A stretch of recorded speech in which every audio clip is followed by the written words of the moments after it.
This show is produced by the Hartman Media Company. For more information and links to all our great podcasts, visit hartmanmedia.com.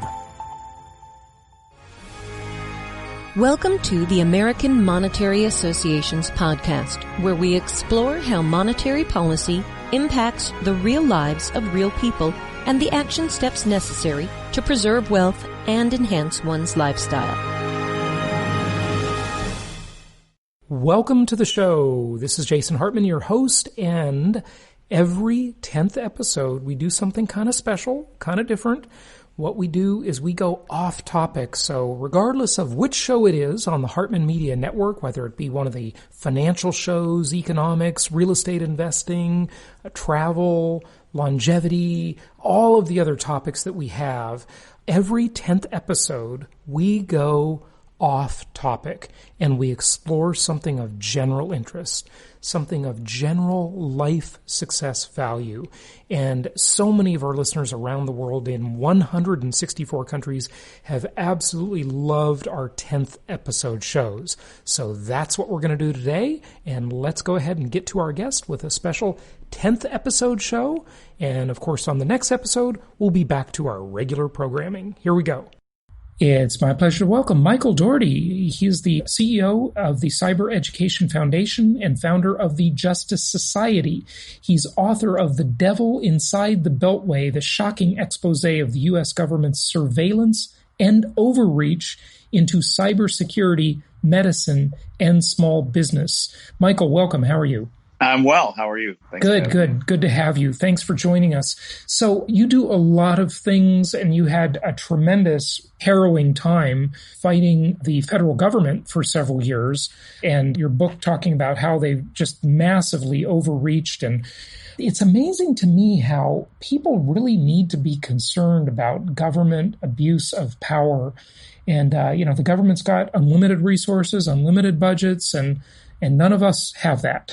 And prosecutors and people with regulatory agencies out to collect fines, they're just looking to grow their resume, right? And that is very unfair many times, isn't it? Well, true. And the infrastructure to do this started in 1914 when Woodrow Wilson really started the first bureaucracy. But it slowly grew like a innocent little lamb into a big beast.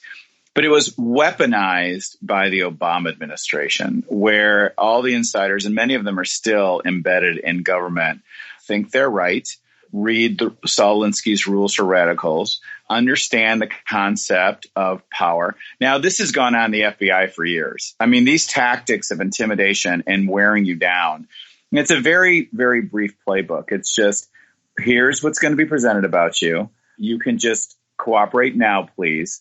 Or we will take you through the process, and the process will break you financially, ruin your reputation, and even if you win in the end, you'll be, beat to a pulp. So which would you like? That is an old playbook.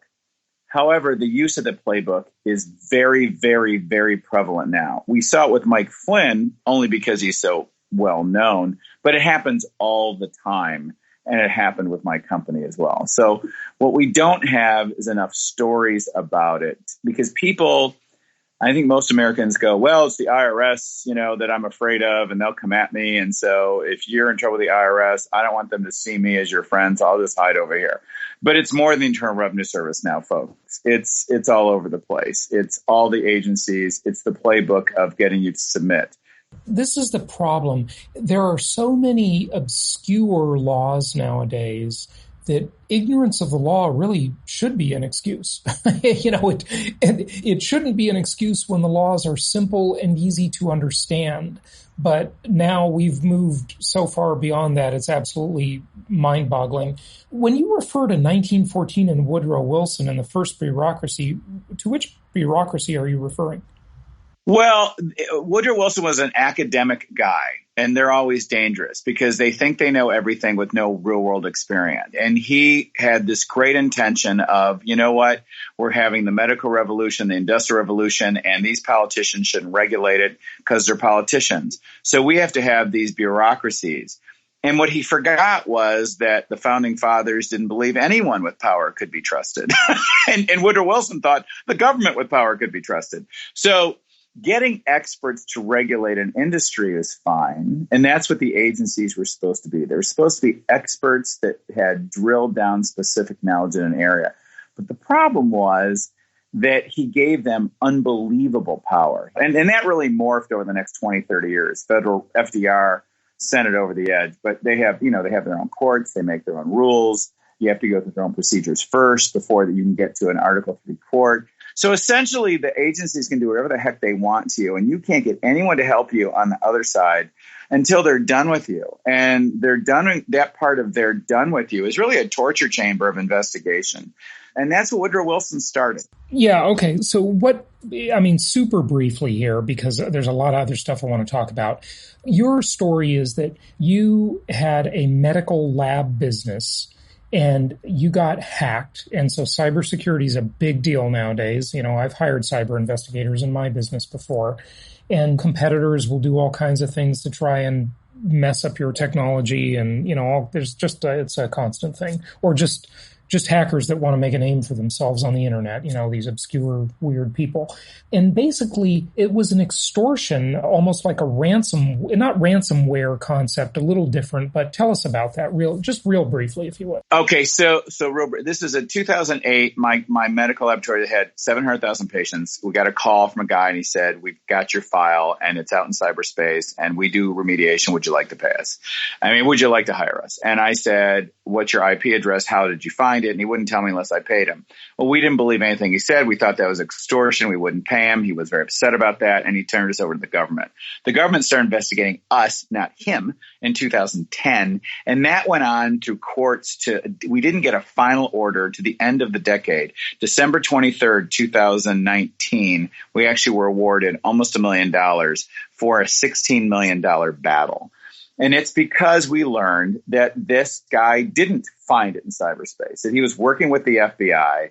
He was given FBI weapons to use for investigations that were legit. And outside the legit investigations, he was building an intimidation racket, breaking into companies, stealing files, altering the metadata, lying to companies. And a lot of corporations just write a check because everyone's covering their own tail. Sure, it's the same kind of companies that wrote checks to, for many, many millions of dollars years ago to Jesse Jackson when he would shake them down, accusing them of racism.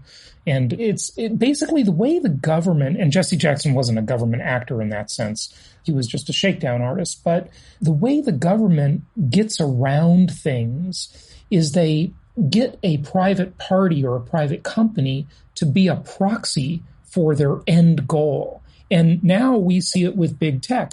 We see that, of course, everybody has the right to free speech protected by the First Amendment.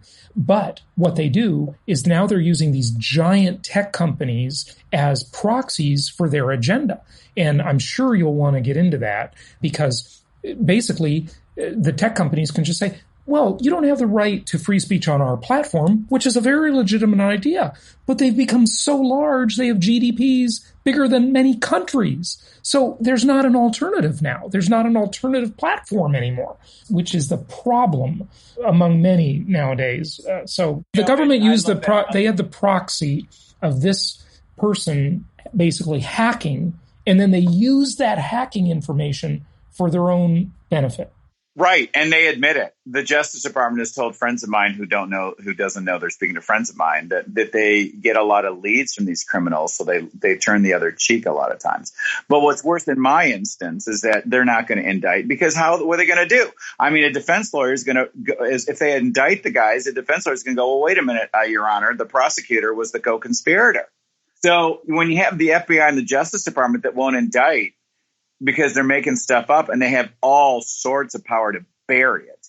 They can bury everything. And we're learning how unbelievably corrupt, which is not a surprise.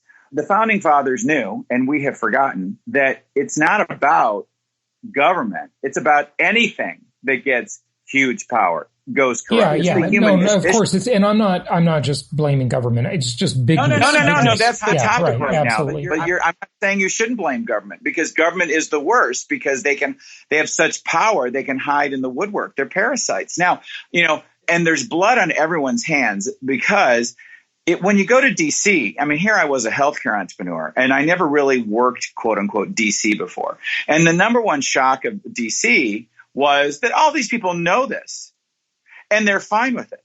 I mean, it's laughable. I mean, they'll laugh at you if you don't know that because, another naive outside the Beltway guy.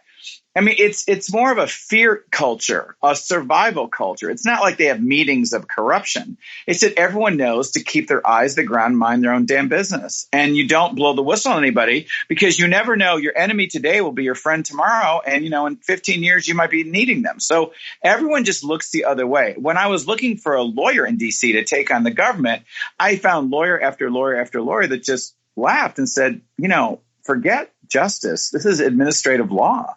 You're dead. Yeah. You're not allowed. Basically, instead of being the typical, I don't have much to do with this, but I just hear stories from the outside, and I interviewed many people on this.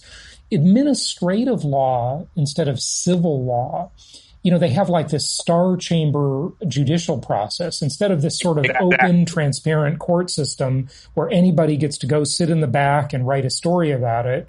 This is all like a FISA court, right? Right. It operates. And use all the sneaky legal words, and the judges look the other way. And I mean, it's all predicated on this false foundation of, well, we're the government, we're trustworthy. So, and it's our job to protect everyone else. So you don't get discovery in your disputes. It's a civil matter. It's about, a cease and desist order. It sounds like these little tiny hand slaps. So what's the big deal? But because of the internet, they have got massive power to ruin your reputation because the American public has no attention span whatsoever. So they read headlines. That's it. And the Washington Post and the New York Times play that like a fiddle. And they use the words beautifully. They'll stick allegedly in there. And then, half people don't know what the word allegedly is. And they'll believe you did it and you're dead. And that was the biggest power they have over everybody. And so when you go approach multi-million, like Facebook, $5 billion, ooh, drop in the bucket. Google gets fined $325 million. That was like 3.5 minutes of revenue. So it's not just that, though. Wait a second. Here's the thing about those fines. When big, giant companies pay a fine, it doesn't hurt the perpetrator very much, if at all. The shareholders are the one paying the fine. The public pays the fine. Mark Zuckerberg isn't paying the fine. Maybe he's sharing a little bit in it. Anybody could argue. But because of the way companies are set up and the way public markets are structured, that burden falls to all the middle-class shareholders, is who. And that bounces back. They just churn the money and they scrape it off, and then it's forgotten in a matter of months. Forgotten. And then the agency goes, breaks its arm, patting itself on the back, going on some sort of congratulation tour. And the people in the audience of their self-congratulation tour is big law, agencies, politicians, and media. All these people are in the business. If they didn't have a crisis, they wouldn't have a living. So they go from agency to big law to big tech. I mean, the commissioner that recused herself from my case, Julie Brill, she left the agency. She comes out of, Vermont, land of the liberal government that's a small town that probably can work as a small town, to a DC commissioner who is way in over her head. Then she goes to big law, and then now she's a VP at Microsoft. What a surprise. And she's in a culture, and she's just an example of self-congratulation. I mean, it's really insidious.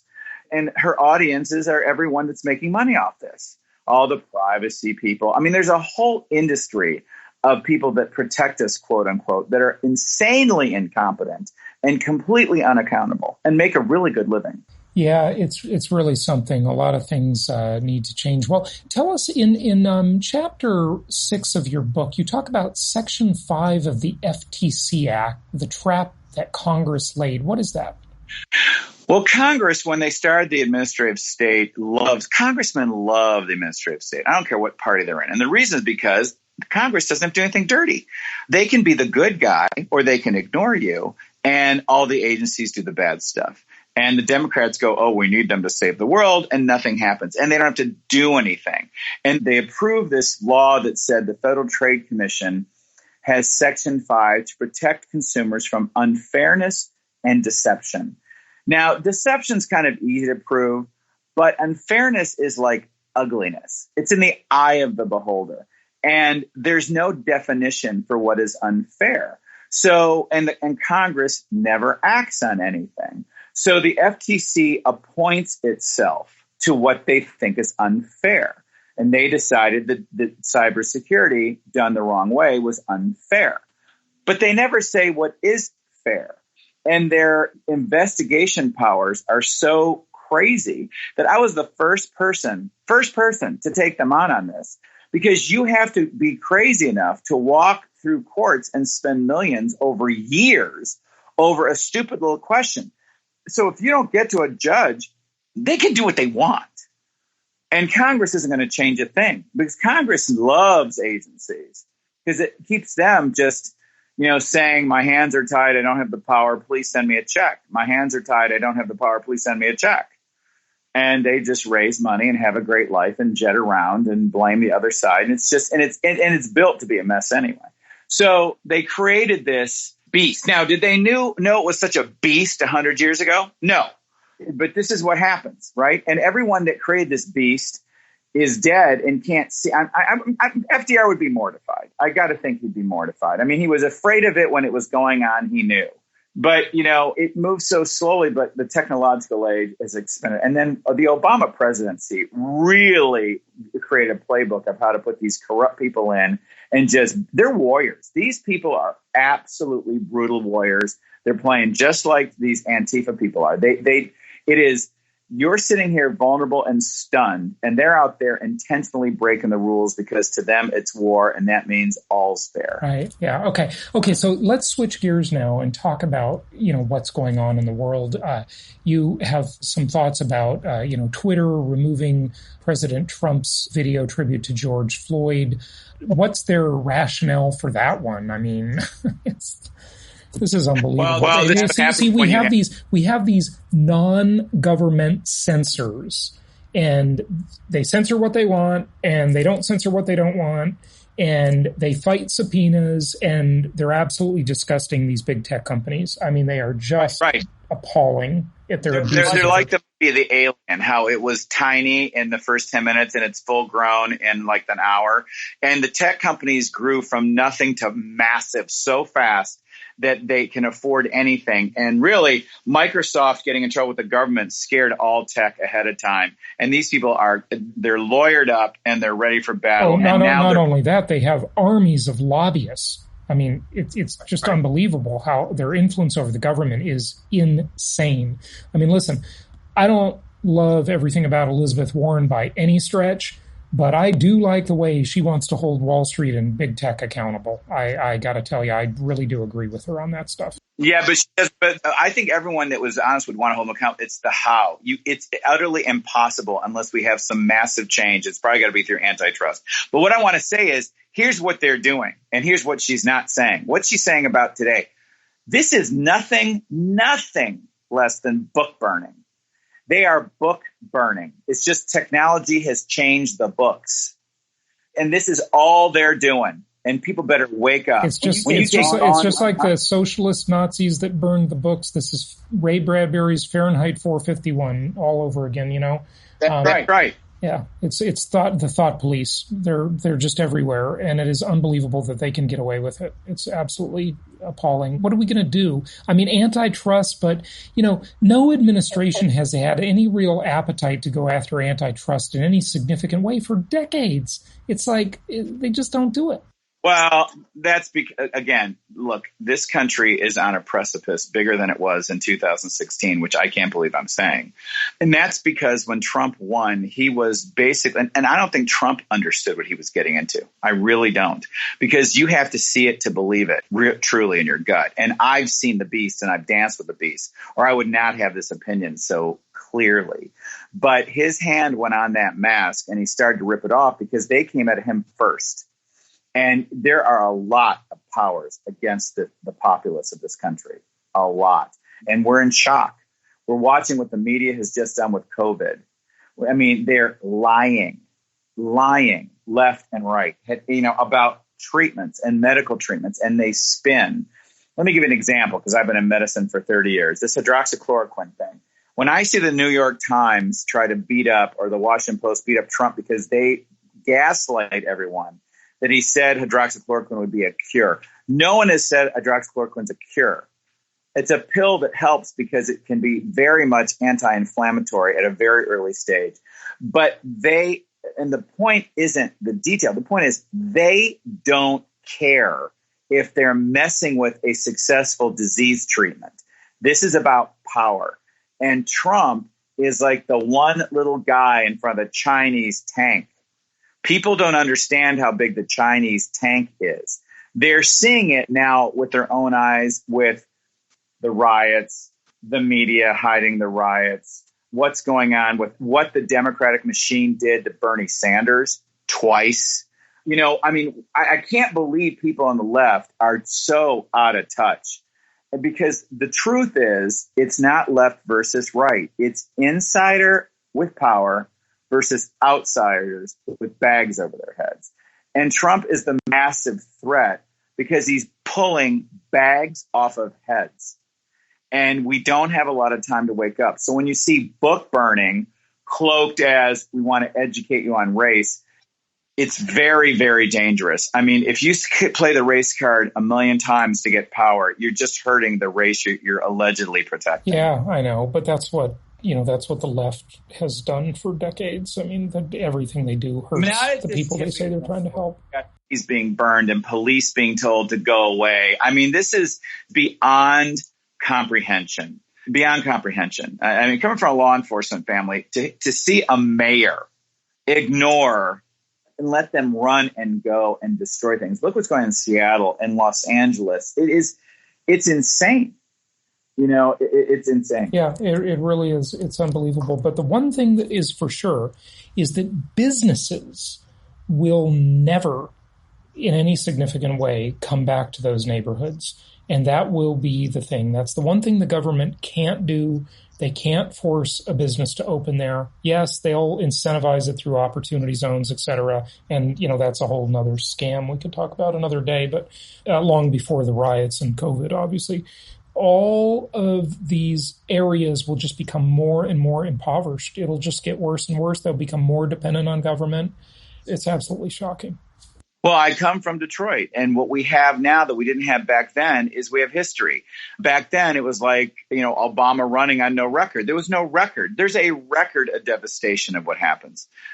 After Baltimore with Ferguson and how that all blew out versus Detroit, they're going to annihilate it, and it won't come back. You can burn a house down in 3 seconds. You can't build it back as quick. Yeah. Well, so what does that mean? Can you just elaborate on that before we wrap it up? What do you mean? We understand you can destroy things faster than you can build it. But before that, you were making the Detroit, Ferguson, et cetera. Well, Detroit, I grew up in Detroit. I was a kid during the riots. Detroit was, what people don't know is Detroit one day was bigger than Chicago. It was a number one. It was one of the flagship cities of the world. Unbelievable education. I had phenomenal education when I was a kid. And then when the riots happened, we moved out to the middle of nowhere, and I was a year ahead of everybody. And people don't know that now. You say Detroit, kids that were born from 1970 and later in the Detroit area don't know how to get around Detroit because they're not allowed to go. And so people, and that's there. That is an example that wasn't there in the 60s when they torched Detroit. It's a massive cut your nose off to spite your face. If we don't learn we only learn from history if we want to. Fully democratic, ton of corruption along the way. One of the mayors is in jail still. This is incredible. He might be on probation now. But the nonstop fleecing and corruption of the Black community by Black leadership in the Black community, the exploitation is because this is a human condition, not a racial condition. Whenever you hand over, everyone else flees. This is why you see the small Black business owner yelling at people when the Blacks are destroying their business. They know. They've lived through it. They know that they're so vulnerable. So nothing breaks their heart more when their own race destroys themselves. And this is cutting their nose off to spite the face. Yeah, it's a terrible, sad story. It really is. The thing we've got to all realize is that everybody's got an agenda. Sometimes the agenda syncs with a good outcome. Mostly it doesn't. And, there are people like Al Sharpton, for example, who are just, they're just profiting from other people's misery, basically. His sight beyond comprehension. But what's terrifying is the people that give him platform. That's the scary part. I mean, the number of people that give that corrupt man platform, that just shows the desperation for true leadership within the Black community. It's terrifying. It's really sad. It seems as though one of the first issues that would seem sort of obvious, I don't know, maybe this is nutty that I think this, but it seems like we should stop counting the races. Like, why are we, if the government's supposed to be colorblind, why does it count everybody? And, we talk about this group and that group. Let's stop talking about it and just be people. That's the brotherhood of man. I mean, it works. No, divide and conquer works. Nancy Pelosi, Schumer, Biden, Obama, they're masters. They're masters. It works. They know the public has no memory. The masses of people will be cowards. The masses of people will believe it. The masses of people don't feel educated enough or know what to do. So they cower. Fear works. Doubt works. Dividing them works. Making you dependent works. And it's coming to a head right now because it's completely out of control. I mean, it's so off the rails, even they can't say defund the police. But this works for them. I mean, Nancy Pelosi shows up with whatever garb around her neck. I mean, as long as those people keep voting for those people, you reap what you sow. Yeah, I know. But, the question is, when will it change? I mean, downtown Seattle might be the new Detroit or much worse. And look at how many of those idiots are entitled white kids. Oh, of course they are. I mean, the whole government-free zone that they have, the new country they've set up, will collapse as soon as they realize they can't get their lattes. They don't know where to charge their iPhones. They can't get a good vegetarian meal or vegan meal. Handing everyone weapons, but will be for another segment. It's absurd. Yeah, it really is. Give out your website. TheDevilInsideTheBeltway.com is easier to remember than my name. All right, Michael. Thanks for joining us. It was great talking to you. Thank you.